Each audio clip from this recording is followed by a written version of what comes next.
Жогорку кеңештин төрагасы Нурламбек Шакиевден депутат Эрулан Кокулов мурдагы жогорку кеңеш тарабайт, андай сүйлөгүлө, андай нерсе жок, президент менен сүйлөшүлгөн баары план болгон, мөөнөтүнөн мурда эч нерсе болбойт деди эле. Эми азыркы позициясын өзүңүздөр угуп көрүңүздөр. Ошо депутат Эрулан Кокулов сураптыр да. Баягы Эдил Байсалов ушундай интервью берди эле, неме жогорку кеңеш тарабайт деп. Ошондо да сиз да чыгып айттыңыз эле да. Жогорку кеңеш тарабайт деп, мына жазымда эле. Мына шайлоо жөнүндө бир нерсени атайын расмий айтып коеюн.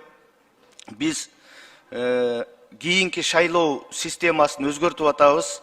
Жаңы мыйзам долбоору сунушталып жатат. Бир катар биздин депутаттар бул мыйзам долбоорун иштеп чыкты. Мамлекет башчыбыз урматтуу президентибиз менен да макулдаштык. Элге татыктуу, жарашыктуу мыйзамды кабыл алабыз деп мен үмүттөнөм.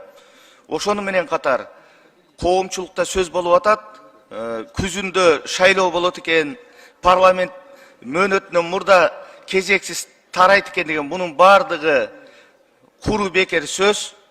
Эч кандай шайлоо мөөнөтүнөн мурда болбойт.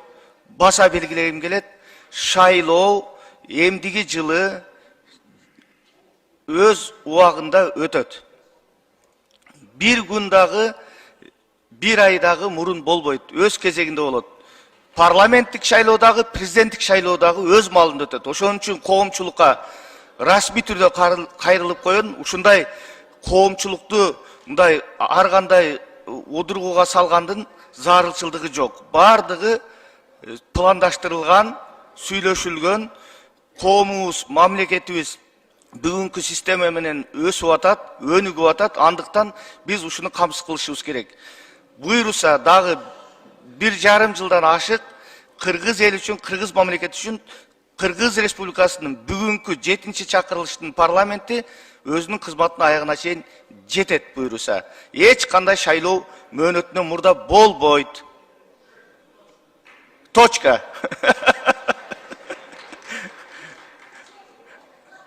Баягы Эдил Байсалов ушундай интервью берди эле, неме жогорку кеңеш тарабайт деп. Ошондо да сиз да чыгып айттыңыз эле да. Жогорку кеңеш тарабайт деп, мына жазымда эле. Өз каалоосу менен тарабайт деп. Ошондо сиздин сөзүңүзгө кандай ишенсек болобу, болбойбу мен түшүнбөй калдым да. Жакшычы, рахмат. Рахмат. Биринчиден, ойлогон ойду кыстаган турмуш жеңет дейт.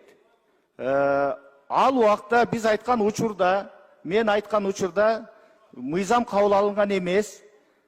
Президенттик шайлоонун датасы да белгиленген эмес. Кийин мыйзам менен бекитилди. Демек, өзгөртсө болот. Бул жашоодо өзгөрбөгөн бир гана ыйык Куран. Башкасын бардыгын шартка жараша, кырдаалга жараша өзгөртүүгө болот. Андыктан мен айтып коеюн, андан мындай кыйкым издештин такыр кереги жок.